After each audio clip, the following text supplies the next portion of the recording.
बिस्मिल्लाहिर्रहमानिर्रहीम स्टार्ट लेते हैं। सबसे पहले भाई पेपर कैसा हुआ माशाल्लाह। आई एस स्टडी 3 वो क्या हो गया था? कोई बड़ा सवाल आया नहीं क्या चक्कर? रेशो अल्हम्दुलिल्लाह अच्छा था। ठीक है। सिनेरियो बेस आई होप पहले भी कर चुके थे। ठीक है। लेकिन overall paper was good, not bad at all. अगर किसी ने तमीज से पढ़ा है, पढ़ाते तो तमीज से ही इसलिए मैं बोल नहीं रहा। किसी ने तमीज से अच्छे से परफॉर्म किया तो पेपर ठीक है। बस ऐसा रिजल्ट आए कि आपके मार्क्स ना, आमीन बोल दो बस। आई के मार्क्स ना बताए तो भाई ये पहला इंस्टीट्यूट है जिसके बारे में हम ये कहते हैं रिजल्ट आए लेकिन मार्क्स। हाँ, दुआएं तब्दील हो गई। कभी मार्क्स के लिए दुआएं करते और हम क्या कह रहे हैं, रिजल्ट आए लेकिन मार्क्स ना। अच्छा, ये क्या क्या एफ आई 2 में डिस्कस करेंगे? पहले मैं थोड़ा, शायद सर आपको बता भी चुके होंगे, हो सकता है उन्होंने अपना एरिया बताया। मैं थोड़ा बता देता हूँ what are we going to discuss इंशाल्लाह। और पेपर पैटर्न बस 9 ही क्वेश्चन सारे ही करने। एक ही चॉइस है कि आपके पास कोई चॉइस नहीं, यही चॉइस है, कोई चॉइस नहीं। ठीक है। बाकी थ्रू आउट द सिलेबस इंशाल्लाह पब्लिक सर्विस मैसेज चलते रहेंगे, जो आप फॉलो करें ना करें आपकी मर्जी है। तो इसलिए बहुत सी ऐसी चीज़ें थी मैं बोल बोल के थक गया, मैंने खुद ही फॉलो करना शुरू कर दिया यार। आवाज़ नहीं आ रही, कौन कह रहा भाई आवाज़ नहीं? तो मैसेज आया, तो इसलिए बेसिकली मैंने कहा यार कुछ ऐसी बातें जो बच्चे तो फॉलो कर नहीं रहे, हम खुद ही कर लें। ठीक है। अब जैसे एग्जाम्पल मैं अभी आपको बोलूँगा, आप मना कर देंगे सर हम ये नहीं कर। मैं अभी मैं बोलूँ आपको चाय छोड़ दो, हमें क्या बोल रहे हैं, फिर बचा क्या लाइफ? मतलब हम क्या चाय पीने के लिए पैदा हुए? तो ऑब्वियसली मुझे पता है मेरे कहने पे कोई चाय नहीं छोड़ेगा, तो इसलिए मैंने खुद ही छोड़ दी। मैंने कहा यार कोई और तो छोड़ नहीं रहा, खुद तो छोड़ दो। तो बस यही अब टाइम आ गया कि पब्लिक सर्विस मैसेज कोई मान नहीं रहा, मैंने कहा खुद पे ही अप्लाई कर। ऑब्वियसली आप लोग चाय नहीं छोड़ेंगे क्योंकि आप चाय से बहुत प्यार करते हैं। अच्छा, ये काफ़ी पब्लिक सर्विस मैसेजेस हैं तो करते रहेंगे बातें इंशाल्लाह। कैफ 5, पुराना नाम FAR 2, जो आज भी फेमस है, मेजोरिटी को इसी से याद रहता है FAR कैफ 5। कल को स्कीम चेंज हो जाएगी तो ये कैफ का नंबर चेंज हो जाएगा। किसी जमाने में ये भी कैफ 7, फिर आई करने का नहीं यार कुछ नया ना हो 5 करो, यही चल रहा होता है। अच्छा बेटा, ये जो बिस्मिल्लाहिर्रहमानिर्रहीम FAR 2 है या कैफ 5 है, इसमें एग्जैक्टली जो एरिया मेरे पास है मैं उस पर थोड़ी सी बात कर लेता हूँ। एक तो आप पढ़ेंगे इंशाल्लाह मेरे पास IAS 21, जहाँ से इंशाल्लाह हम आज स्टार्ट ले लेंगे। और जो भी IAS पढ़ेंगे उसका हल्का सा आइडिया क्या एग्जैक्टली उसमें पढ़ना क्या है, क्यों इन्होंने डेवलप किया। प्लस एक और चीज याद रखिएगा, आपका एग्जामिनर बहुत सी चीजें अब थ्योरेटिकल भी आपसे पूछ सकता है। तो इसलिए हम कोशिश करेंगे हर IAS और हर IFRS जो मैं पढ़ा रहा हूँ उसमें बस क्या चीजें समझने के बाद याद होनी चाहिए वो मैं बता दूं। अपनी वर्डिंग्स में लिखेंगे चलेगा, लेकिन आपको पता है थोड़ा सा IKF से मार्क्स लेने, तो कुछ बातें याद भी होनी चाहिए। अच्छा, मैं ये वाली बात क्यों कर रहा हूँ, थ्योरी वाली बात, उसकी रीजन सुन। कुछ ऐसे पेपर्स हैं रिपोर्टिंग के कहीं और, वहां बेसिकली उनका जो फोकस है ना वो न्यूमेरिक से हटके थ्योरी पे जा चुका है, और हमारे वाले उनसे इन्फ्लुएंस बहुत ज्यादा है। इससे पहले कि इनकी नजर पड़े और ये वहां से थ्योरी के सवाल उठाएं, आप पहले से ही मेंटली प्रिपेयर्ड हो कि जो चीजें आप न्यूमेरिकली पढ़ रहे हैं उसमें से कुछ एरिया थ्योरी में भी आ सकता है। ठीक हो गया। IAS 21 में हम पढ़ेंगे इंशाल्लाह किस तरह से फॉरेन करेंसी ट्रांजैक्शन के साथ डील करना, उनकी रिकॉर्डिंग कैसे होगी। क्या मतलब, अब देखिए मिसाल के तौर पर आप लोग माशाल्लाह पाकिस्तान में, अब सारी उम्र थोड़ी रहना, अब तो ये वाली बातें चल रही होती है ना, बहुत जल्द बाहर चले जाना, फिर आप आओगे भी नहीं। इंशाल्लाह बोल रहे, दिल दिल में बच्चे बोल रहे हैं। अब कंट्रीज पूछ रहे हैं कहाँ कहाँ जाऊँ, इतने ऑप्शन है। देखिए बेटा, देख के कोई बुलाएगा तो जाएंगे, तो हर कंट्री तो हमें बुला नहीं रहा। खैर, अब ऑब्वियसली यही चल रहा है। पहले हम भी मना करते थे स्टूडेंट्स को बाहर मत जाओ, मैं जाओ यार,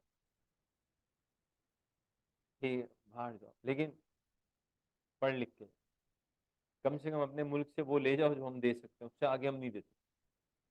तालीम दे सकते हैं, यस। एक्सपीरियंस दे सकते हैं, यस। पैसे वो नहीं दे सकते भाई। बाहर जाओ। सिक्योरिटी वो नहीं दे सकते, बाहर जाओ। फ्यूचर नहीं दे सकते, बाहर जाओ। तो जो मिल सकता है वो यहाँ से ले, बाकी बाहर। ठीक है, लेकिन इसका मतलब ये नहीं कि सब अभी से ही लगे पड़े, यहाँ वीजा वहाँ वीजा है, इतनी जल्दी कोई नहीं बुलाएगा, मारेंगे पकड़ेगा। तो यार अगर गलती से पाकिस्तानी कंपनी से एक्सपोर्ट हो ही गई भाई, होती ही नहीं, हम लोग क्या बेचेंगे, हम तो हर चीज इंपोर्ट कराते हैं, अल्लाह माफ कर। लेकिन चलो यार, हमने तौलिए वगैरह इंपोर्ट एक्सपोर्ट कर दिए, वाकई हमारा तौलिया एक्सपोर्ट होता है, बड़ी बात है। अब वो जो एक्सपोर्ट की वजह से डॉलर्स आने वाले हैं, उसकी रिकॉर्डिंग कैसे होगी, कोई तरीका होगा? अगर कोई आईएएस ना हो तो फिर तो क्या होगा, हर एक अपनी मर्जी के साथ क्या करेगा, फॉरेन करेंसी ट्रांजैक्शन के साथ डील करेगा। हार्मोनाइजेशन तो आएगी नहीं। ऑडिट पे लोग जाएंगे, पागल हो जाएंगे। भाई आप क्लाइंट को चैलेंज कब करते हो? जब आप क्लाइंट को ये प्रूफ करते हो कि आप फलाने आईएएस या फलाने आईएफआरएस के अगेंस्ट जा रहे हैं, तब चैलेंज होता है ना क्लाइंट का, किसी का भी अकाउंटिंग ट्रीटमेंट। आप किसी के भी अकाउंटिंग ट्रीटमेंट इस बेसिस पे चैलेंज ही नहीं कर सकते कि मेरा दिल कह रहा है कि गलत है। कौन, ये क्या चल रहा है भाई, कौन सी बुक आ गई, मेरा दिल कह रहा है, ये तो पैरा में कहीं नहीं लिखा हुआ। किसी आईएएस के अगेंस्ट है, आईएफआरएस के अगेंस्ट है, तो क्या करोगे आप, अगले के ट्रीटमेंट को चैलेंज करो, अदरवाइज नहीं। तो IS-21 को जो डेवलप किया गया, उसका सबसे मेन एक ही पर्पज है कि फॉरेन करेंसी ट्रांजैक्शन के इसकी रिकॉर्डिंग कैसे होगी, डील कैसे करेंगे। अब एक्सपोर्ट हो रही है, अब हमारे एक्सपोर्ट शायद कम है तो इम्पोर्ट बहुत ज्यादा है, तो इम्पोर्ट में भी तो डॉलर्स तो देने, ये सर रिकॉर्डिंग कैसे करें। तो IS-21 में जो हम सीखेंगे वो एक ही चीज सीखेंगे, फॉरेन करेंसी ट्रांजैक्शन के साथ डील कैसे करना है। अब FAR 2 में, कैफ 5 में जब आप पढ़ोगे ना फॉरेन करेंसी ट्रांजैक्शन के साथ डील कैसे करना है, तो हम ये सब पढ़ेंगे इंडिविजुअल बुक्स के लिहाज से, इंडिविजुअल कंपनी के लिहाज से। जब इंशाल्लाह आप CFAP में आते हैं, AFR के अंदर, तो फिर IS-21 का एक और एडिशनल एरिया आप पढ़ते हो। ये भी तो एक पॉसिबिलिटी है कि पेरेंट कंपनी पाकिस्तान में है और सब्सिडरी USA के अंदर, तो सब्सिडरी वाले तो बुक्स डॉलर में बना रहे होंगे, हम बुक्स PKR में बना रहे होंगे। कंसोलिडेशन का मतलब होता है बुक्स को मर्ज करना। अब एक बुक्स PKR में, एक डॉलर में मर्ज थोड़ी हो सकती। मुझे सब्सिडरी की फाइनेंशियल स्टेटमेंट्स को डॉलर से किस में कन्वर्ट करना पड़ेगा, PKR में, उसके बाद होगी कंसोलिडेशन। ये वाली चीज आप इंशाल्लाह CFAP में पढ़े। उसके अलावा सब कुछ FAR 2 में, कैफ 5 में आप पढ़ लो। तो मैंने एक हल्का सा एरिया बता दिया जो हमारे सिलेबस में नहीं है, वो आप AAFR के अंदर, CFAP के अंदर पढ़ रहे हो। ठीक है, क्योंकि पहले IS-21 था ही CFAP, देन अगेन ICAP को शुगर है, आइडिया होगा कि नहीं यार, डायरेक्टली वहां पढ़ने से तो बेहतर है बच्चा थोड़ा यहाँ पढ़े।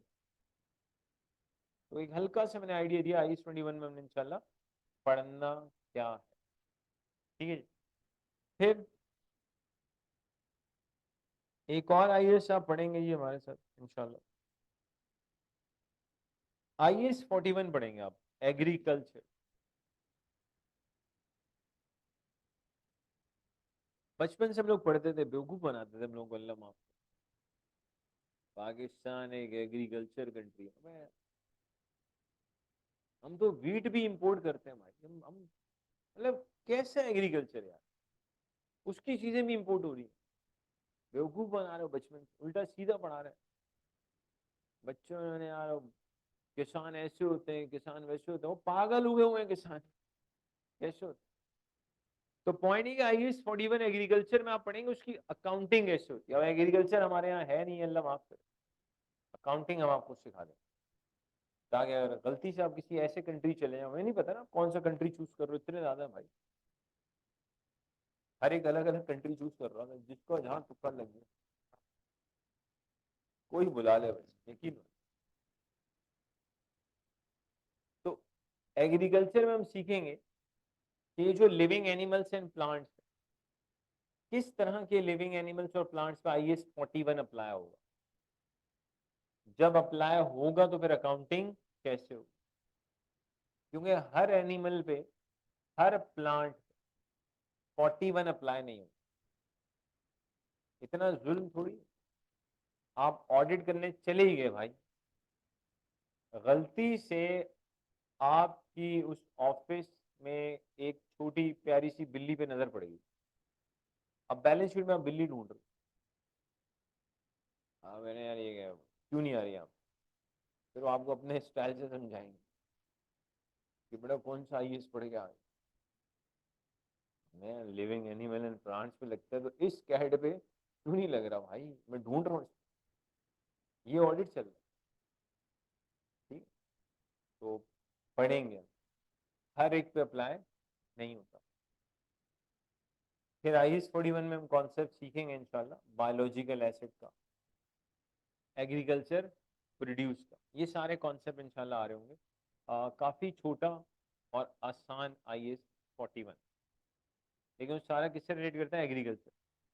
अच्छा, अब पहले भी हमारा एग्जामिनर कर चुका है, आपकी बात नहीं, अब हमारे एग्जामिनर की कोशिश होती है और पहले भी थी कि कुछ IAS को ना मिला के सवाल पूछ, अब देखो पूरा सिलेबस पूछना और हर एक के ऊपर सवाल बनाना, सवाल है ही 9, एग्जामिनर कह रहे हैं मेरी लिमिटेशन है, लेकिन वो चाहता है मैं पूछूं सब कुछ, तो ट्रिक निकाल ली, जो IAS मिल सकते हैं ना मिला के सवाल।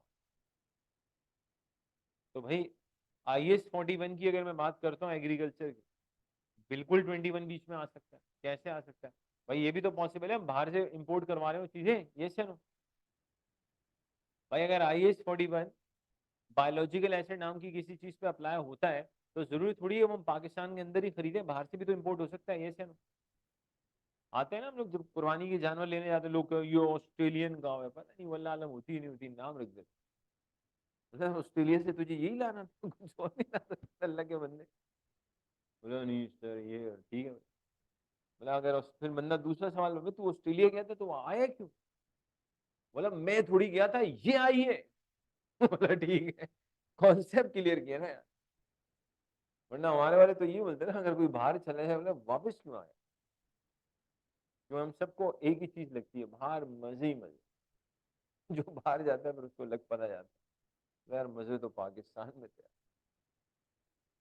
क्योंकि जो पाकिस्तान वाली लाइफ है वो कहीं नहीं मिलती, इससे सिमिलर, एग्जैक्टली पार नहीं, सिमिलर लाइफ जो मिलती है ना वो मिलती है सऊदीया में, मतलब सिमिलर टू दैट, अगर आप सऊदीया में थोड़ी अच्छी पोस्ट तक पहुंच जाए तो वहां भी लोग माशाल्लाह मासियां रख लेते हैं, हर चीज जो है ना, सफाइयाँ चल रही हैं, कपड़े कोई और आपके धो रहा है, सब वही पाकिस्तानी टच मिलेगा, लेकिन अर्निंग थोड़ी अच्छी होनी, बाकी सर किसी कंट्री में ये वाला स्टाइल नहीं मिलता, बाकी हर जगह मजदूरी स्टाइल, सारे काम आपने खुद ही करना, तो ये कोई UK USA से आ रहा हो खुश ना होगा, बेचारा मजदूर है, घर के सारे काम खुद कर रहा होता है, यहाँ भरम चल रहे होते, वहाँ वो अलग ही हालत है।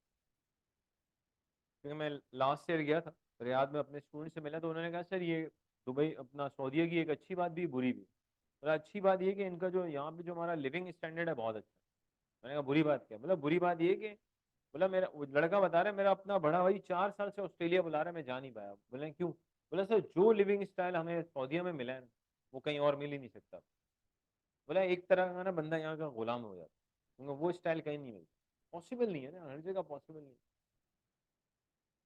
खैर फिलहाल हम यहीं पे वापस आ जाते हैं माजरत के साथ, किस बोले सर फिलहाल यहीं पे आए थोड़े सर, अभी तो हम PCHS में ना यहाँ की बात, तो IAS 41 एग्रीकल्चर पास पेपर में ऐसे सवाल मौजूद हैं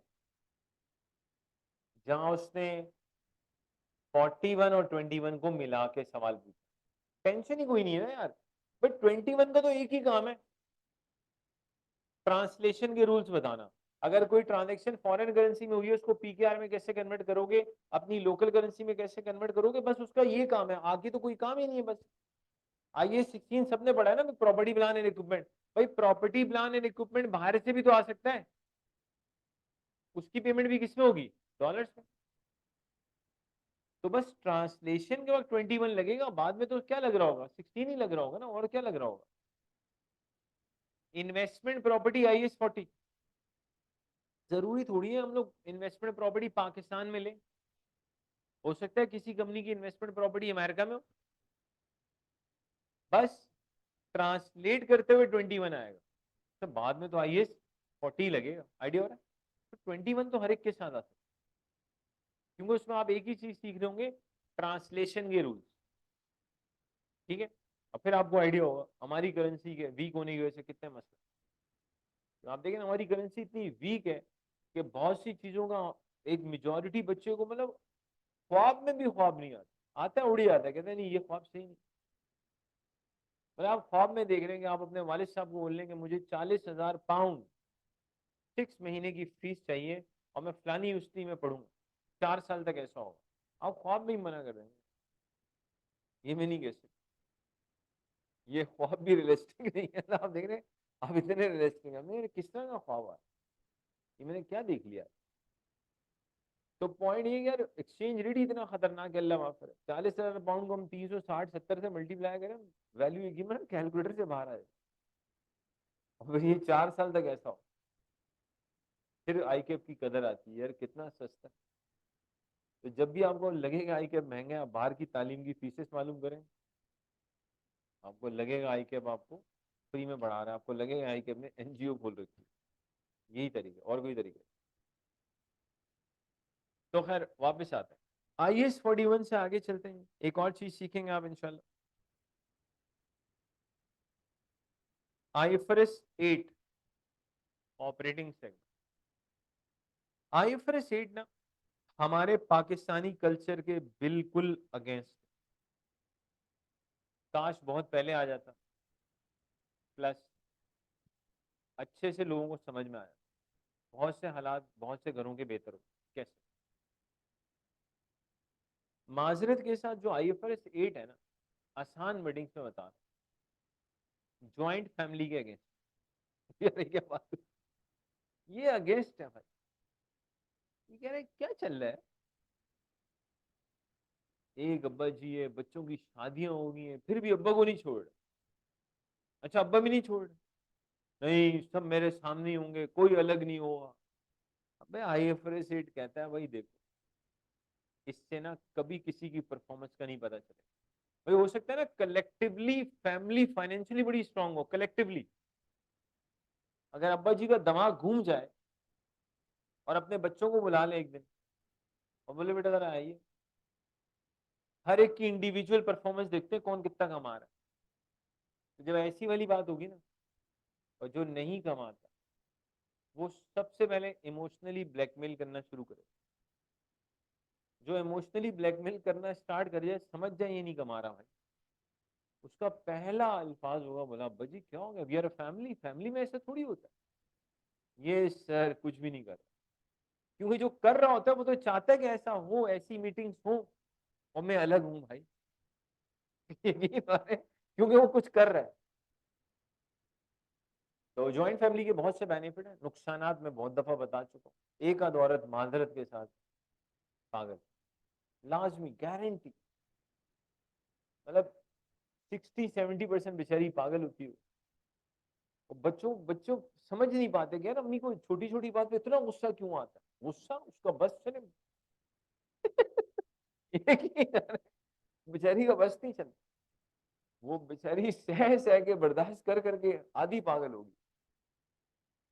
ज्वाइंट फैमिली में आपको मादरत के साथ मतलब औरतें कुछ मिलेंगी जो थोड़ी, और ज्यादातर पागल वही औरत होती है जिसके घर वाले कमा रहे हो और दूसरों पे लुटा रहे हो, वो बेचारी पागल है। दूसरों की बिल्कुल ठीक होती है ना, कमा रहे होते ना कुछ, वो तो खा रहे हो। तो ज्वाइंट फैमिली के तोहफे होते हैं जो मिल रहे होते हैं। IFRS 8 कहते हैं नहीं ऐसा नहीं होना, अगर आपने परफॉर्मेंस देखनी है तो सबको अलग है।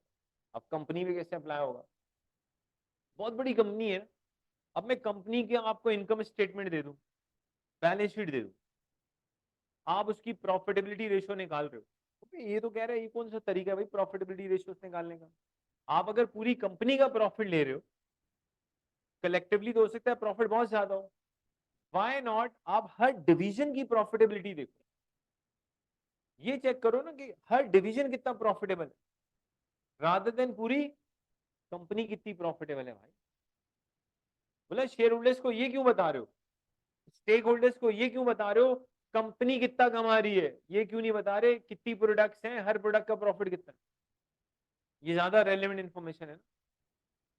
अगर आपकी कंपनी में 10 अलग अलग प्रोडक्ट्स हैं तो डिस्क्लोजर इस तरह से दो ना हर प्रोडक्ट का कितना प्रॉफिट आ रहा है, यूं बताओ ना हर प्रोडक्ट से रिलेटेड एसेट कितने हैं, लायबिलिटीज कितनी है, कलेक्टिव क्यों बता रहे हो, कलेक्टिव से थोड़ी पता चलेगा।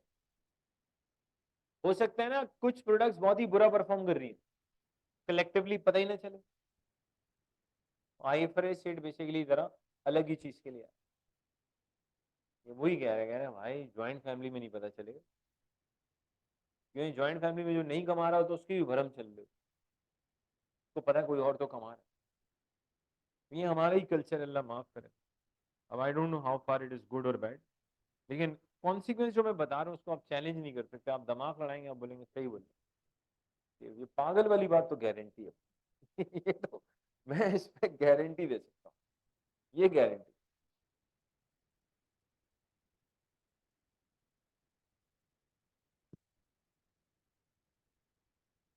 अच्छा बेटा आईएफआरएस 8 से फिर आगे चलते हैं इंशाल्लाह। एक और आईएफआरएस आप पढ़ेंगे इंशाल्लाह, आईएफआरएस 9 फाइनेंशियल इंस्ट्रूमेंट, एक बिल्कुल ही अलग आईएफआरएस,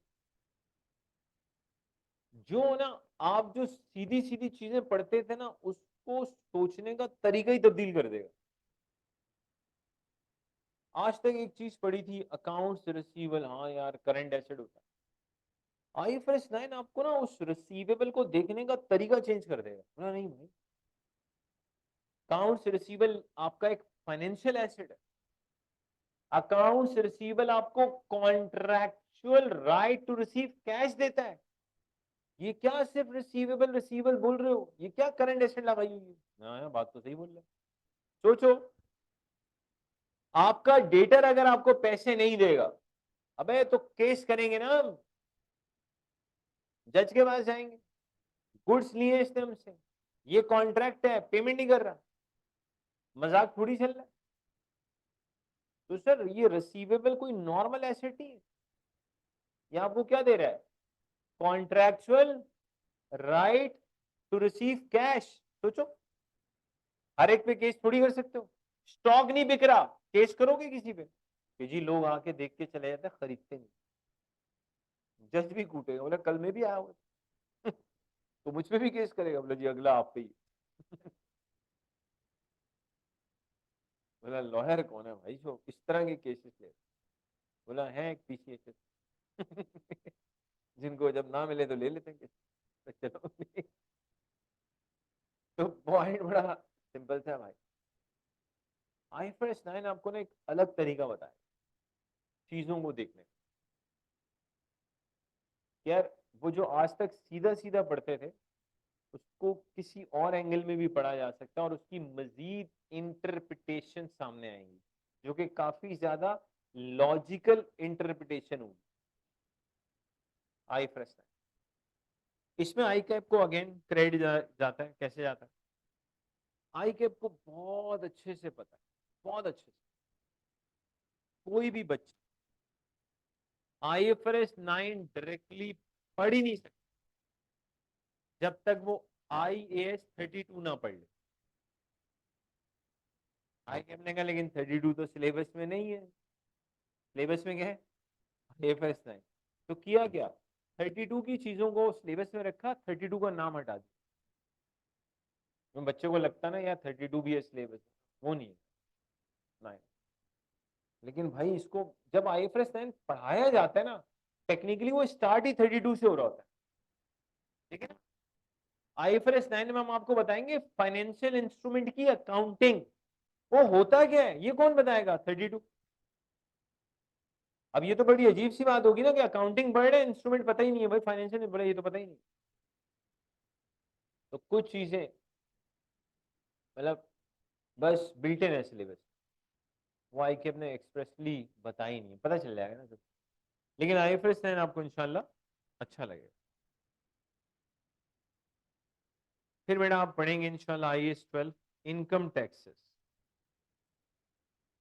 पहली बात अभी सुन लें, IAS 12 इनकम टैक्स को पढ़ने के लिए पहले से टैक्स आना चाहिए या नहीं चाहिए उसकी कोई जरूरत नहीं। आता है तो अच्छी बात है, नहीं आता तो ज्यादा अच्छी बात है। यार ये क्या बात है, आपने कहा आता है तो अच्छी बात, फिर आपने कहा अगर नहीं आता ज्यादा अच्छी बात। उसकी वजह है, जब नहीं आता और फिर हम IAS 12 में इनकम टैक्स पढ़ाएंगे, जो पढ़ाएंगे आपके यहाँ ठीक है भाई, जब आता है तो फिर बच्चे हरकतें करते हैं, यार वहां तो ये था यहाँ तो ये, बस वो उसी में घूम रहा होता है।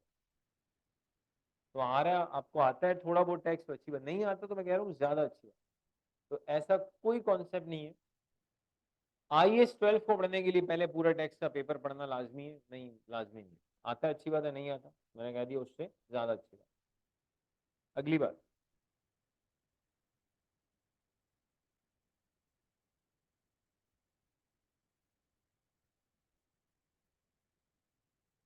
फाइनल अकाउंट जो बिल्कुल लास्ट में पढ़े जाते हैं, और ये फाइनल अकाउंट जो आप शुरू में भी पढ़ रहे होते हैं उससे काफी डिफरेंट। देखिए पहले जो आप फाइनल अकाउंट्स पढ़ते हैं ना, वो बेसिकली आपकी जो प्योर अकाउंटिंग है उस पर सब डिपेंड कर रहा होता है। यहाँ क्या होता है, फाइनल अकाउंट्स में अगर हम 8 या 9 एडजस्टमेंट दे रहे हैं ना, हर एडजस्टमेंट के पीछे कोई एक IAS या IFRS होगा।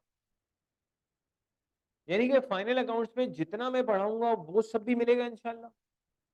और जो सर आपको पढ़ा चुके होंगे, लाइक IFRS 16 लीजेस सर पढ़ा चुके होंगे, वो भी मिलेगा। IFRS 15 revenue from contract with customer sir आपको पढ़ा चुके होंगे, वो भी आपको यहाँ मिल रहा होगा।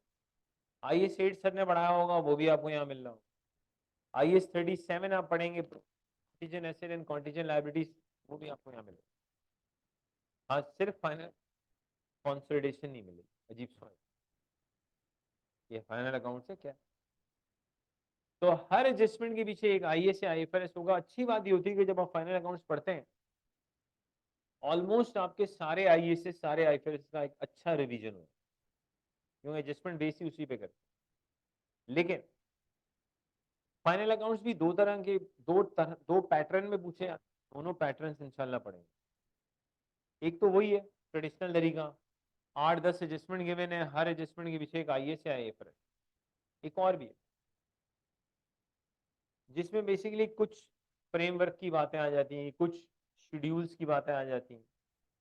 जो फाइनल अकाउंट का सेकंड टाइप है ना, वो सबसे आसान है और सबसे मुश्किल। अगर सबसे आसान तो सबसे मुश्किल कैसे, और अगर सबसे मुश्किल है तो आसान कैसे? उसकी वजह है, अगर सेकंड टाइप का जो फाइनल अकाउंट है अगर आपने नहीं पढ़ा, सर एग्जाम में सवाल आएगा ना, आप कुछ कर ही नहीं सकते। एक तो होता है ना इतनी अकाउंटिंग पढ़ी ना कुछ तो दिमाग लड़ाएंगे, उसमें दिमाग लड़ ही नहीं सकता भाई। और अगर पढ़ लिया है तो वो सबसे आसान, क्योंकि अगर नहीं पढ़ा ना तो आप परेशान ही होंगे करना क्या, पढ़ लिए तो आप कहेंगे इससे आसान कुछ भी नहीं। क्योंकि जो सेकंड टाइप का फाइनल अकाउंट है उसमें सारी एडजस्टमेंट्स पहले से हो चुकी होती, बस आपने अगर SOFP है तो SOFP से बनानी है, वैल्यूज को उठा के बना लो। PNL है तो उठा के चीजें PNL बना लो, करना कुछ भी नहीं। इंशाल्लाह दोनों तरह के फाइनल अकाउंट पढ़ रहे हो और एग्जाम में दोनों तरह के आते हैं फाइनल, ठीक है जी। तो ये कुछ चीजें, और ये देखने में बहुत कम लग रहा होता है, जब हम पढ़ना शुरू करेंगे तो आपको आइडिया हो जाएगा। ऑलमोस्ट सिलेबस की बात करता हूँ, पेपर में देखें अगर फाइनल अकाउंट आएगा तो 18-20 नंबर का आएगा, ठीक है। ट्रेडिशनल वाला आता है, जो सेकंड टाइप वाला आता है वो 8 का भी आ जाता है, 10 का 12 नंबर का भी आ जाता है। आसान बड़ी, कोई भी चीज आप इग्नोर नहीं कर सकते। प्लस फाइनल अकाउंट्स में ना आपको कुछ एडजस्टमेंट पुराने IAS की भी मिलेंगी, like IAS 16 property plan and equity. IS36 impairment of asset वो भी मिलेगा। इक्का दुक्का ऐसी एडजस्टमेंट्स हैं जो आपको किसमें मिलेंगी, फाइनल अकाउंट्स में भी मिलेंगी। अच्छा, पढ़ने का पढ़ाने का एक ही स्टाइल होगा जो आई होप के मेजोरिटी को पता है अल्हम्दुलिल्लाह। बेटा जो भी चीज स्टार्ट करेंगे ऑफ कोर्स बिल्कुल ही स्लो स्लो जीरो से, फिर पास पेपर्स सारे इंशाल्लाह। इक्का दुक्का छोड़ देते हैं भाई, ताकि बड़ा लेवल है, ताकि एक दो आप खुद भी करें। प्लस हर आईएएस के मल्टीपल चॉइस क्वेश्चन इंशाल्लाह हम क्लास में डिस्कस करें, ये मेरी पुरानी आदत, ताकि आप क्लास में इतना पढ़ लो कि रिवाइज करें तो बहुत है। हाँ, एक काम लाजमी करना है, अभी से सुन। मान लो एक आईएएस क्लास में ऑलमोस्ट कंप्लीट हो चुका है, उसके बाद आपको बताया जाएगा कि यार आपके पास 2 दिन है, 3 दिन है, अब इसका पूरा चैप्टर आई कैप की बुक से पढ़ लो, किसी लाइन में, किसी एग्जाम्पल में कोई भी कंफ्यूजन है पूछो। वजह, अब तो आप आईएफआरएस तो नहीं लेके जा सकते ना साथ। अब हो सकता है मैंने सब पढ़ा दिया हो, बुक के किसी चैप्टर में 3-4 लाइनें आपको समझ में ही नहीं आ रही, तो बेटा आप पूछ लें तो बेहतर। तो हर आईएएस और हाई आईएफआरएस के साथ यही होगा, आपको टाइम दिया जाएगा। लेकिन प्लीज, और मैं हमेशा कहता हूँ, लेकिन हर क्लास में इक्का दुक्का बच्चे होते हैं पूछते हैं, मेजोरिटी पूछती नहीं। एग्जाम से यार 4-5 दिन पहले आप पूछेंगे, हम कहाँ से जवाब देंगे, नहीं दे सकते यार, माजरत। ये सही टाइम होता है सवाल पूछने का, वो आप अवेल ही नहीं करते। और प्लस हर आईएएस हर आईएफआरएस में मैं बता दूंगा कौन सी चीजें एहतियातन याद होनी चाहिए, प्लीज याद कर लेना। सारा मैं कभी नहीं कहता, ना कोई याद करता है, ना जरूरत। अब आपको कोई सवाल है तो बताएं, वरना अल्लाह का नाम लेके स्टार्ट करें।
जी बेटा, कोई सवाल या कोई।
इसका मैंने हल्का सा आइडिया आपको ये दिया था कि इसको डेवलप करने की सबसे बड़ी रीजन एक ही है, और वो रीजन का नाम ये, अगर आपकी ऑर्गेनाइजेशन में कुछ ट्रांजेक्शन फॉरेन करेंसी में होंगी तो उसकी रिकॉर्डिंग आप कैसे करोगे। अगर कोई आईएएस नहीं होगा तो हर बंदा अपनी मर्जी से ट्रांसलेट कर रहा होगा चीज़ों को, उल्टे सीधे एक्सचेंज गेन या लॉस बुक कर रहा होगा, कंपैरेबिलिटी का प्रॉब्लम आ जाएगा, ऑडिट करने में भी मसले आएंगे। पहला कॉन्सेप्ट जो सीखना है आईएएस 21 में, जो बहुत तमीज से सीखना, वो है फंक्शनल करेंसी।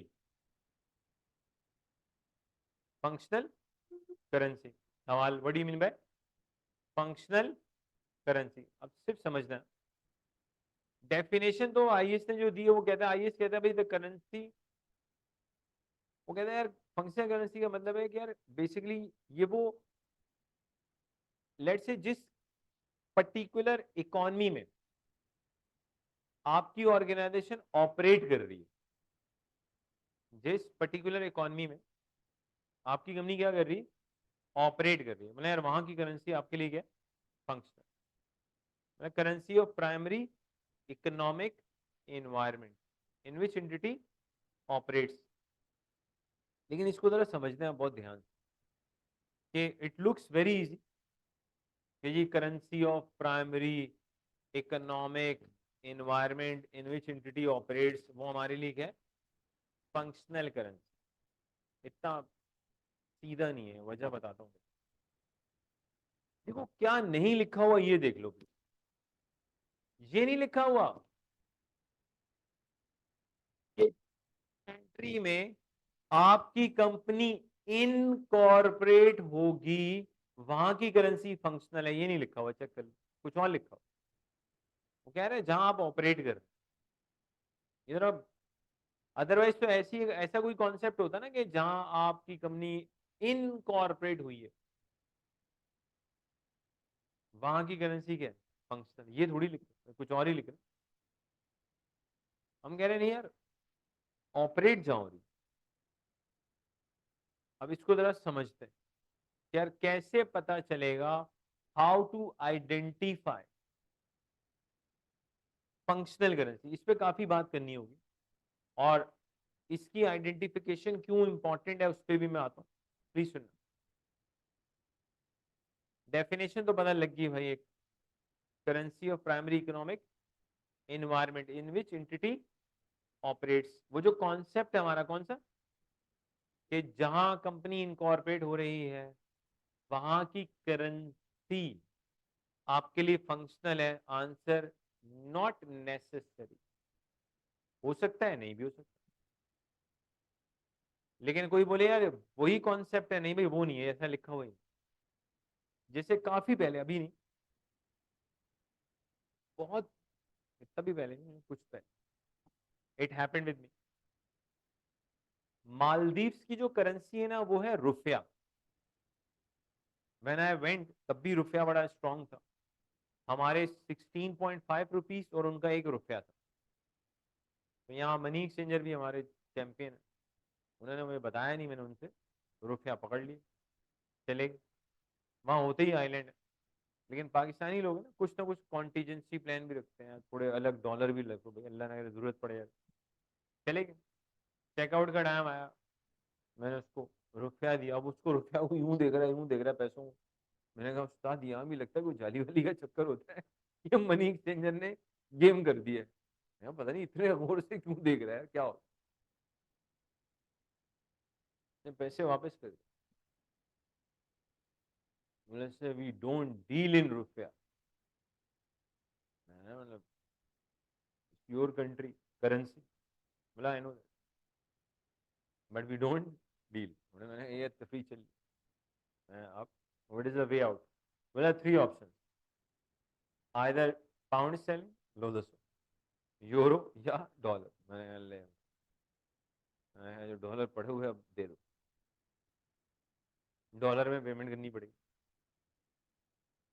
उस दिन मुझे आइडिया हुआ कि भाई जरूरी नहीं है जो उस पर्टिकुलर कंट्री की करेंसी है लोग उसमें क्या करते हो, डील करते। तो मैंने आप आपसे ना इस तरह के किसी उल्टे सीधे कंट्री जाना हो, पहले मालूमात कर गए, उसकी करेंसी लेके जानी है, कोई और लेके जाना, ठीक। और एक आध दफा बहुत पहले मलेशिया में हुआ था, वो तो फ्री फंड की दलालत थी, अल्लाह माफ करे, फिर हमने भी उसको सुनाई, मैं कोई तरीका है। तो मैंने जज्बात में, उस वक्त हमारी करेंसी थोड़ी स्ट्रांग थी, थोड़ी, मैंने 5,000 का नोट दिया, लंकावी मनीष ने, और 5,000 के नोट को टीवी में देख रहा, मैंने कहा, क्या जाली वाली देख रहे हैं। It took around 1 or 2 minute, कह रहा नहीं we don't deal in that. मैंने कहा why you have taken so much time, कह रहा I have never seen a 5,000 note, उनकी करेंसी में होता ही नहीं है 5,000 का। मैंने आप ये तो वापस कर दो भाई बिला वजह। तो खैर वापस आते, कैसे पता चलेगा भाई फंक्शनल करेंसी का। अब सुनिएगा, कुछ फैक्टर्स हैं डिफाइन करने के फंक्शनल करेंसी। आप किसी कंपनी की फंक्शनल करेंसी देखना चाहते हैं ना, आप चेक कर लें मेजॉरिटी ऑफ द सेल कौन सी करेंसी में हो रही है। और पाकिस्तान में नॉर्मली हम कह सकते हैं ना, ज्यादातर कंपनीज की हम बात कर रहे हैं, मेजॉरिटी ऑफ द सेल किस में हो रही होगी, पीकेआर। भाई एक्सपोर्ट भी पॉसिबल है, कुछ डॉलर्स भी आ रहे होंगे, लेकिन हम बात कर रहे हैं किसकी, मेजॉरिटी ऑफ द सेल। तो अगर आप किसी ऑर्गेनाइजेशन की फंक्शनल करेंसी चेक करना चाहते हैं, तो एक फैक्टर क्या, आप क्या देखोगे उसकी, मेजॉरिटी ऑफ द सेल कौन सी करेंसी, देख लिया मैंने। और भी फैक्टर है, majority of the payment to the suppliers कौन सी करेंसी में होती है। देखिए ना, पाकिस्तान में बहुत सी पेमेंट पीकेआर में हो रही होगी, अब हम तो इंपोर्ट भी बहुत कुछ करवाते हैं, हो सकता है कंपनी पेमेंट डॉलर में भी कर रही हो, इसलिए आईएएस ने क्या कहा, मेजॉरिटी चेक कर लो। फिर मेजॉरिटी ऑफ द पेमेंट अपने एम्प्लॉइज को, लेबर को आप कौन सी करेंसी में कर रहे हो। तो हमारे यहाँ तो नॉर्मली पीकेआर होता है, नॉर्मली, लेकिन हमारे यहाँ भी कुछ कंपनी से ज्यादा नहीं, कुछ हैं जो बेसिकली फॉरेन कंपनीज की, समझे कुछ ऑफिसेस हैं यहाँ पे, जो इत्तेफाक की बात है कि उनको जो पेमेंट करते हैं वो यूरो के रेट को या डॉलर के रेट को सामने रख के पे कर रहे हो, वो उसी में पे कर रहे हो, जो रेट चल रहा है उसके अकॉर्डिंगली पे कर रहे हो। अच्छा, ये मेजॉरिटी तो पेमेंट देख लेंगे एम्प्लॉयज को, आप नॉर्मली कौन सी करेंसी में पे कर रहे हो। भाई ऐसा भी पॉसिबल है ना, अज्यूम कर लेते हैं एक कंपनी के अंदर ऐसा भी हो सकता है 99.99 लोगों को पीकेआर मिल रहा है, कुछ इक्का दुक्का लोग ऐसे हैं जिनको वाकई डॉलर्स में ही दे रहे हैं, हो सकता है वो बंदे बाहर से ही मंगवाए हों, एक पॉसिबिलिटी। तो इसीलिए आईएएस क्या कह रहा है, नहीं यार मेजॉरिटी को दे। फिर एक और चीज, कंपटीशन कौन सी करेंसी में डिसाइड हो रहा है। अब पाकिस्तान में तो नॉर्मली कंपटीशन किस में चल रहा हो, पीकेआर, ऐसे ही है ना, हमारे यहाँ तो पीकेआर चल रहा होगा। अच्छा, आपकी जो रेगुलेटरी अथॉरिटीज हैं, देखिए बहुत से ऐसे बिजनेसेस होते हैं, बहुत से जिनकी प्राइसेस ना गवर्नमेंट की कुछ एजेंसीज होती हैं, उनके जो डिपार्टमेंट्स होते हैं वो डिसाइड करते हैं। अब फॉलो करें ना करें एक अलग बात, आइए से कहते हैं यार देखो, अगर कोई रेगुलेटरी बॉडी है, वो अगर प्राइसेस डिसाइड करती है, तो वो किस करेंसी में प्राइस डिसाइड करती है। जैसे हमारे यहाँ कभी कभी होता है ना, एंकर्स को अगर कोई न्यूज ना मिले तो ये न्यूज खुद ही बना रहे होते हैं, उसमें ये जो फ्रूट वेंडर्स होते हैं उनके पीछे पड़ जाते हैं, बताओ भाई लिस्ट कहाँ पे, भाई तू तो देख ही नहीं गया, तुझे कहाँ से ढूंढ ले, लिस्ट कहाँ है। अचानक से चेक करिएगा, इस तरह की उल्टी सीधी न्यूज आना शुरू हो जाती है, अगर कोई न्यूज ना हो। उनको भी पता है इनके पास लिस्ट नहीं होगी, अच्छा होगी तो उनको भी पता है, इसको फॉलो कोई नहीं करता, लेकिन बस न्यूज तो बनानी है। लेकिन जाहिर सी बात है, उन फ्रूट वेंडर्स को या कोई इस तरह के बिजनेसेस हैं, तो जाहिर सी बात है गवर्नमेंट वाले क्या पीकेआर में ही देंगे ना, किसी और करेंसी में थोड़ी देंगे, नया मसला हो जाएगा। तो आईएएस ने ना बहुत से प्राइमरी फैक्टर्स दिए, majority of the sale check करना, majority of the payment to the supplier आप चेक कर लें, आप majority of the payment check कर लें, लेबर्स को, एम्प्लॉइज को, आसान वर्डिंग्स में कौन सी करेंसी में आप पे कर रहे हैं, कंपटीशन कौन सी करेंसी में डिटरमिन हो रहा है, रेगुलेटरी अथॉरिटी अगर प्राइसेस डिसाइड कर रही है तो कौन सी करेंसी में डिसाइड कर रही है। सवाल, भाई क्यों इतने फैक्टर बता रहे हो आप, IAS 21 इतने प्राइमरी फैक्टर्स बताई क्यों रहे, ये ध्यान में रखिएगा, सवाल जवाब दूंगा इंशाल्लाह। एक मिनट के लिए मान लेते हैं, अज्यूम करते हैं एक ऐसा सवाल आ गया, अज्यूमिंग क्या प्राइमरी फैक्टर्स की बेसिस पे मान लो आप अनडिसाइडेड, समझ ही नहीं आ रही कैसे। आपने एक पैराग्राफ पढ़ा जिसमें लिखा था 60% सेल्स डॉलर में होती है, 40% यूरो में।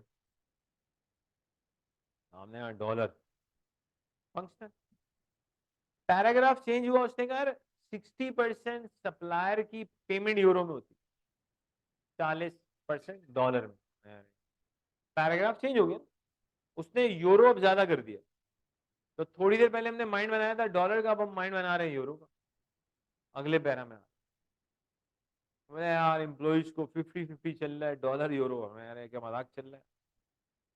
मतलब वो जो मैंने प्राइमरी फैक्टर्स बताए, एक मिनट के लिए अज्यूम कर लेते हैं, उसकी बेसिस पे अज्यूमिंग वी आर अनडिसाइडेड, ऐसा होता नहीं है लेकिन मान लो ऐसा हो गया। तो आईएएस कहता है, देखो आईएएस बड़ा जबरदस्त है, वो कहता है यार देखो अगर आप प्राइमरी फैक्टर्स की बेसिस पे डिसाइड नहीं कर पा रहे तो आप एक काम करो, डिसीजन लो लेकिन secondary factor, directly secondary factors की बात नहीं होगी, हमेशा पहले किस पे जाएंगे, प्राइमरी। अगर रेयरली ऐसा होता है लेकिन हमारा एग्जाम में तो आप होता है कुछ भी कर सकते हैं, हमारा जो कुछ भी कर सकते। तो अगर कभी कोई ऐसा सवाल आज तक बना नहीं है आई कैप में, कहीं और बन चुका है जिसमें हम अनडिसाइडेड, समझ नहीं आ रही भाई, बिल्कुल नहीं समझ में आ रही, हर पैराग्राफ चेंज होता है, हमारा डिसीजन चेंज हो जाता है। जैसे बात लोग होते हैं ना डिसीजन मेकिंग में बिल्कुल कच्चे होते हैं, हर दिन नया डिसीजन, हर दिन एक हफ्ते पहले कुछ और डिसीजन, एक हफ्ते के बाद कुछ और, मतलब वो बातें ही तब्दील करते रहते, हर वक्त नए नए डिसीजन ले रहे हो। तो भाई अगर खुदा के लिए कोई डिसीजन ले तो फिर उसको पूरा करें, ऐसे थोड़ी होता है हर दिन आपके नए डिसीजन चल रहे होते हैं, नए डिसीजन चल रहे होते हैं। जैसे हम पढ़ाई का टाइम टेबल बनाते हैं, एंड तक बच्चा टाइम टेबल ही बना रहा होता है, इस दिन से पढ़ना शुरू करूंगा, इस दिन से पढ़ना, एंड में बिल्कुल दिखता है एग्जाम करीब आ गए, कहते हैं यार अब पढ़ना शुरू कर दो, अब टाइम टेबल नहीं बनेगा। तो बताया आज तक तो फॉलो नहीं किया, अब पढ़ ही लूं। तो पॉइंट क्या है भाई, मान लेते हैं कि आप प्राइमरी फैक्टर्स की बेसिस पे अनडिसाइडेड, तो प्लीज सुन लें, ये मल्टीपल चॉइस में जो बताने जा रहा हूं ना आ चुका है। क्या आया था ये सुन, उसमें से ये पूछा था सेकेंडरी फैक्टर्स होते कितने, दो, ये आया था मल्टीपल चॉइस।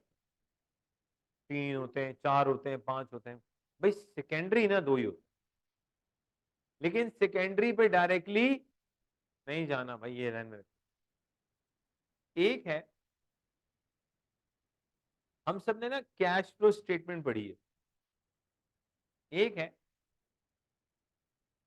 जब बिजनेस को फाइनेंस की जरूरत पड़ती है, पैसे की जरूरत पड़ती है, फंड्स की जरूरत पड़ती है, तो आप फाइनेंस कौन सी करेंसी में रेस करते हैं,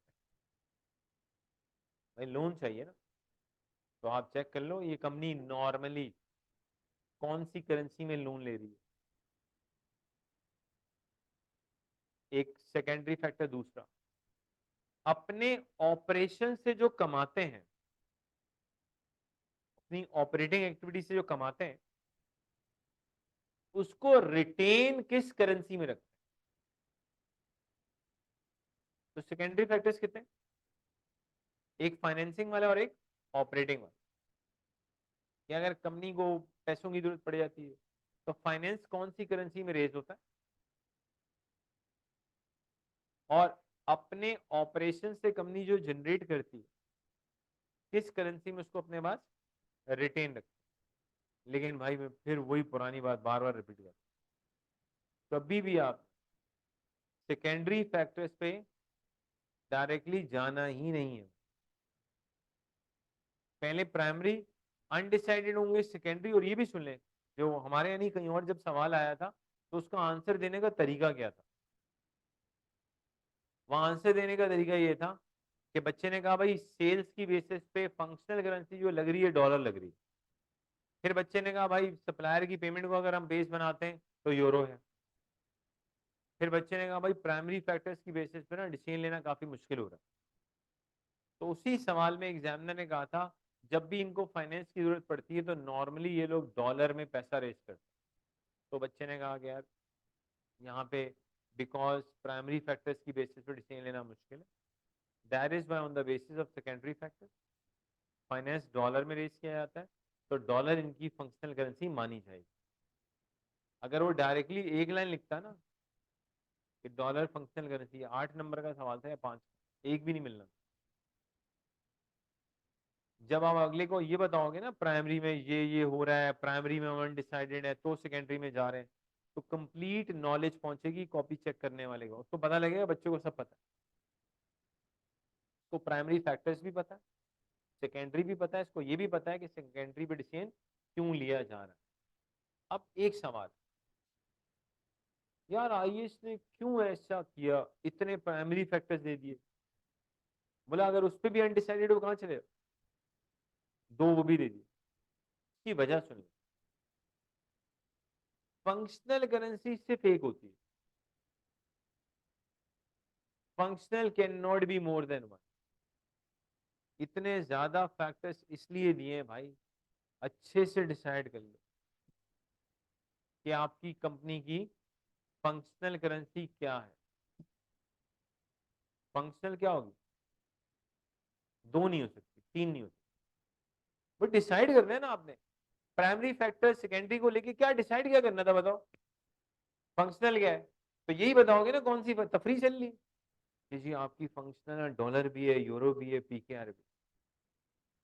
मतलब इतने फैक्टर लगाने की क्या जरूरत। Functional has to be only one. अब सुनिएगा, ऐसा भी हो सकता है कंपनी इनकॉर्पोरेट हुई पाकिस्तान, कहाँ इनकॉर्पोरेट हुई, लेकिन आपने देखा यार उनकी जो प्रोडक्शन फैसिलिटी है ना वो मलेशिया में, मलेशियन करेंसी है, मलेशियन रिंगिट,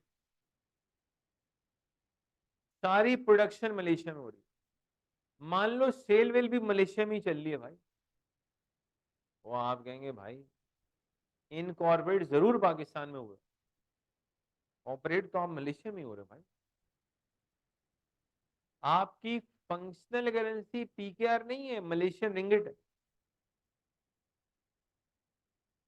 क्यों, मैं पहले ही बता चुका हूं, ऐसा तो कोई कॉन्सेप्ट ही नहीं है जहां आप इनकॉर्पोरेट होंगे वहां की करेंसी क्या है, फंक्शनल। ऐसा था तो मालदीव्स के जो रिजॉर्ट वाले थे उनको चाहिए था ना अपनी करेंसी में पैसे लेते, उन्होंने नहीं लिए, बोला नहीं हम डील ही नहीं करते। तो ऐसा कोई कॉन्सेप्ट नहीं है, आप जहां इनकॉर्पोरेट होंगे वहीं की करेंसी फंक्शनल होगी, ऐसा हो सकता है। लेकिन इसको हम क्या नहीं बना सकते, कॉन्सेप्ट नहीं बना सकते, ये बात क्लियर हुई। जैसे इससे हटके सिर्फ एक छोटा सा आइडिया दे रहा हूँ। देखिए मिसाल के तौर पर, पहली मर्तबा ना जिंदगी में पहली मर्तबा किसी फैमिली का अगर कोई बच्चा कंट्री से बाहर जा रहा हो, पहली दफा की बात कर रहा हूँ, तो बड़े बुजुर्ग ना उसको बहुत सी बातों में एक और बात भी समझाते हैं। कहते हैं बेटा अगर बाहर जा रहे हो ना तो फिर वहीं को सामने रख के चीजें सोचनी है। क्यों, सर आप बाहर चले गए, अगर आप एक एक चीज को पीकेआर में कन्वर्ट करके सोचेंगे तो आप पागल हो जाएंगे। अब आपको मैं पुरानी बात कर रहा हूँ, अभी की तो बात ही नहीं कर रहा। अगर मान लो आपको भूख लगी और एक रोटी लेनी है और पाकिस्तानी वो 1000 रुपए की मिल रही है, आप तो अजीब से घूम रहे हो, इसमें तो मोहल्ला खा लेगा। इतना छोटा मोहल्ला। क्या भाई, बोला सर ये कौन सा तरीका है, आप कॉफी ले रहे हैं, वो कह रहे हैं वेरी जस्ट $10, वो $10 मांग रहा है। हमने कन्वर्जन की, फौरन जवाब आ गया भाई ये 3000 के करीब जा रही है मामला। I don't need coffee. बेटा माजरत, जेडीसी तो है नहीं वहां पे, किन चक्रों में पड़े हुए हो भाई। फिर पैसे लेके क्यों गए? क्योंकि कुछ लोग यही चल रहा होता। तो इसलिए बुजुर्ग समझाते हैं, बेटा बाहर जा रहे हो, कम से कम खाते पीते हुए ना ये हरकतें मत कर। तो सर फिर तो मसला है ना, अब कुछ बेसिक चीजें तो लेनी है ना, अब इतना जुल्म थोड़ी, टार्जन है आप। एक हफ्ते के लिए जा रहे हैं, पानी पे चल रहे हैं, वापस आ रहे हैं एकदम ये क्या हो गया बेटा? डाइटिंग करने के लिए गए थे? ना इरादा नहीं था, लेकिन रेट देख के ना खुद ही हो गई। अल्लाह रहम करे भाई अल्लाह रहम करे। तो इसलिए हम कहते हैं भाई बाहर जाएं तो थोड़ा। अच्छा, अब एक बंदा बाहर चला गया, मान लो जॉब करने गया, शुरू के दिनों में थोड़ा मसला होता है, वो ट्रांसलेट कर रहा होता है, आहिस्ता आहिस्ता जॉब लगती है, सेट हो जाता है, फिर वो इस चीज से बाहर निकल आता है। अब वो बंदा जो बाहर माशाल्लाह कुछ अच्छे कमा रहा है, अब वो जब पाकिस्तान आता है चेंज हो जाता है। अब मान लो आपका ऐसा कोई कजन आ गया जो बाकी अमेरिका में थोड़ा सेटल्ड, उसने आपको कहा शॉपिंग करा, आप ले गए शॉपिंग। अब वो मतलब उसको एक सूट पसंद आ गया 40,000 का, हमारे गजन पागल हो गए, 40,000 तो कुछ भी नहीं है, ये तो $150 भी नहीं है, 150 भी नहीं है। बोला भाई 40,000 मांगे, बोले इट्स नथिंग। अब वो कमा डॉलर में रहा है, सोच भी उस तरह से रहा है, तो उसको 40,000 क्या लग रहे हैं, तो 150 की कहानी है, फ्री में चल रहा है मामला। आप कह रहे हैं फ्री, आप 40,000 बोल रहे हो। अब वो चेंज हो गया, अब उसको यहाँ की चीजें बिल्कुल सस्ती लग रही हो। सोचे, जो मान लो $10 की कॉफी लेता हो, और पाकिस्तान में उसको अगर $1 की कॉफी मिले, तो क्या मसला भाई, खुशी से लेगा, उसको तो सस्ता ही लगेगा। जो बाहर के कंट्री में अल्लाह माफ करे फ्रूट ले रहा हो, जो पाकिस्तानी 4-5 हजार का पड़ रहा हो, यहाँ वो चीज 400 में मिले, तो उसको तो अचानक से सस्ता सस्ता फील हो, बोले पाकिस्तान इतना सस्ता कब से हो गया? बोला तेरे जैसे लोगों की वजह से इन्फ्लेशन आया कंट्री में। तो पॉइंट क्या है, सर उसकी करेंसी क्या हो जाए, तब्दील कर ली उसने मेहनत करके प्लीज। तो अगर आप भी एफर्ट करें, जो इंशाल्लाह आप करेंगे, तो आप भी इस पोजीशन पे आ सकते हैं। लेकिन उस पोजीशन पे आते हुए भरम नहीं मारना, आप भरम से ही बाहर नहीं निकले। अबे ये भी लिया ये भी लिया, तो भरम मारते हुए ख्याल रखिएगा, फिर भी मूसा जी मत जाइए, वो बहुत महंगे वो डॉलर वालों को भी कहता है जरा हल्के, अभी हम इतने सस्ते नहीं हो। तो पॉइंट ये हमारे पास क्या, आईएस क्यों इतना पीछे बढ़ गया है फंक्शनल करेंसी की, क्योंकि फंक्शनल करेंसी सिर्फ एक होती है। आप सुनिए, IS-21 किसके साथ डील करेगा, फॉरेन करेंसी ट्रांजेक्शन के साथ। आईएस कहता है यार फॉरेन करेंसी का मतलब है अदर देन फंक्शनल, बस जो फंक्शनल नहीं है वो आपके लिए क्या है, फॉरेन करेंसी। बात क्लियर, जो आपके लिए फंक्शनल नहीं है, बस फंक्शनल के अलावा हर करेंसी आपके लिए क्या है, फॉरेन करेंसी। ये बात क्लियर, टाइम कितना बाकी है बता, बाकी है तो टाइम हो गया। चले बेटा, फिर आज पहली क्लास है, थोड़ा कम ही पढ़ेंगे, फिर आहिस्ता आहिस्ता इंशाल्लाह।